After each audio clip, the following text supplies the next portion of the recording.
ಕರ್ನಾಟಕದಲ್ಲಿ ಕಾಂಗ್ರೆಸ್ ಪಕ್ಷ ಏನು ನಿರೀಕ್ಷೆ ಮಾಡಿತ್ತು ಆ ನಿರೀಕ್ಷೆಗೆ ಅನುಗುಣವಾಗಿ ನಾವು ಸ್ಥಾನಗಳನ್ನು ಗೆಲ್ಲಲಿಕ್ಕೆ ಸಾಧ್ಯ ಆಗಲಿಲ್ಲ.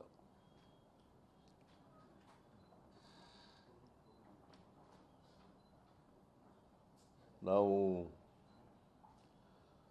ಸುಮಾರು 15ರಿಂದ 20 ಸ್ಥಾನಗಳನ್ನು ಗೆಲ್ತೀವಿ ಅಂತ ಲೆಕ್ಕಾಚಾರ ಹಾಕೊಂಡಿದ್ದು.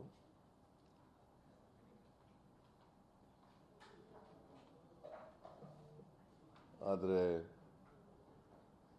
ನಮ್ಮ ಲೆಕ್ಕಾಚಾರದಂತೆ, ನಮ್ಮ ಅನಿಸಿಕೆಯಂತೆ, ನಮ್ಮ ಕ್ಯಾಲ್ಕುಲೇಷನ್ನಂತೆ ಆಗಲಿಲ್ಲ.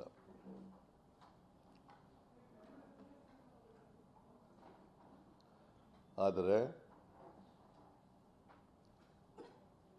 2019ರಲ್ಲಿ ಒಂದು ಸ್ಥಾನವನ್ನು ಗೆದ್ದಿದ್ದು. ಈ ಸಾರಿ 9 ಸ್ಥಾನಗಳನ್ನು ಗೆದ್ದಿದ್ದೀವಿ.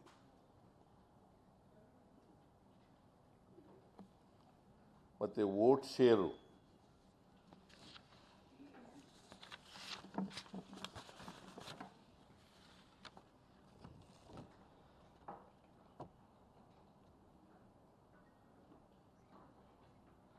ಈ ಸಾರಿ ನಮಗೆ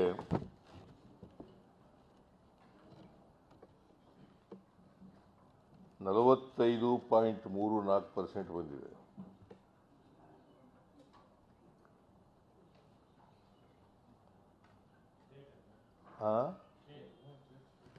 ಈ ವರ್ಷ ಸ್ಟೇಟಿಗೆ ಸೀಮಿತವಾಗಿ ಹೇಳ್ತಾ ಇದ್ದೀನಿ ನಾನು. 45.34. ಬಿಜೆಪಿಗೆ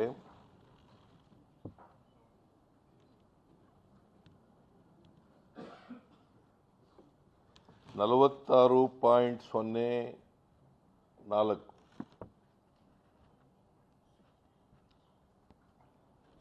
ಅಂದರೆ difference is less than 1%.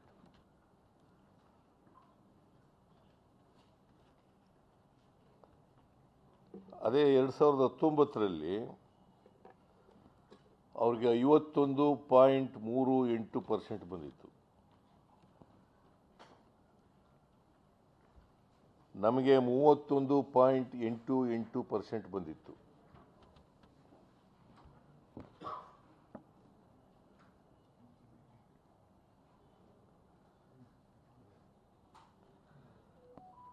So ನಾನು 2019ಕ್ಕಿಂತ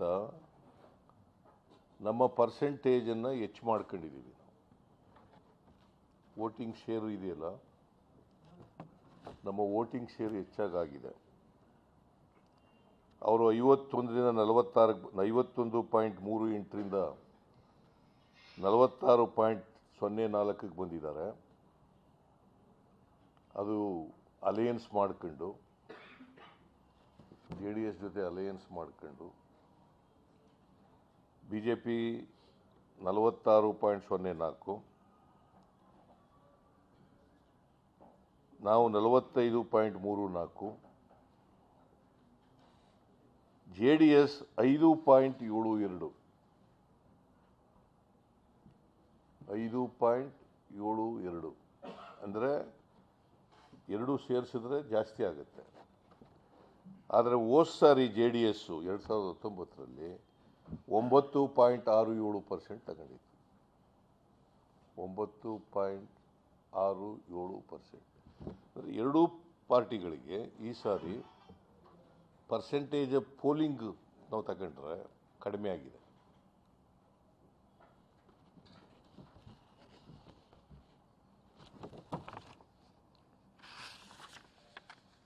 ನಾನು ಯಾಕೆ ಹೇಳ್ತಾ ಇದ್ದೀನಿ ಅಂದರೆ, popular votes of BJP and JDS has been reduced when compared to 2019 Lok Sabha election. Our share in the polling is increased.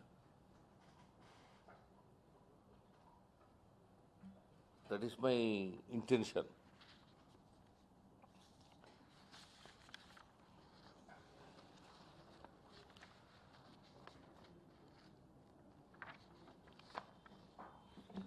BJP ಸುಮಾರು 5ಕ್ಕಿಂತ ಹೆಚ್ಚು ಪರ್ಸೆಂಟೇಜನ್ನು ಕಡಿಮೆ ಆಗಿದೆ ಕಳೆದ ಸಾರಿಗೆ.